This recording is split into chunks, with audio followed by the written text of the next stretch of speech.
এ ভাই, আমি আনাগর একটা সত্যি কথা জানাই। আনা কইতো যারা 7 দিন মতন ঘুরে 7 দিন মতন চলে সারা জীবনে সত্যি সত্যি প্রেম করবো। আনে কইতো আমার কাছে কি জানো, 7 দিন মতন ঘুরা যেটা, যারা 7 দিন মতন ঘুরে সারা জীবনও কেউ প্রেমে পাগল হবো না। এটা কিন্তু হুদা কথা, বুঝছেন?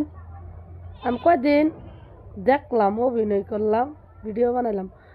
আমি বানাই ভঙ্গিমি করে ভিডিও, মাসে বাবা কি সত্যি সত্যি ছবি পাগলি প্রেমে পড়ছে। আমার মাথা খারাপ হয়েছে, আমার দিমাগ খারাপ হয়েছে। বারে আমি প্রেমে পড়ে হেরে প্রেমের আঘাত পায়ে পাই আমি কান্দে কাইডে মরমু। এটা জীবনে ভাববেন না যা মানালা মানুষে প্রেমে পড়বো না। এই চ্যালেঞ্জ দেখলাম, চ্যালেঞ্জ, বুঝছই?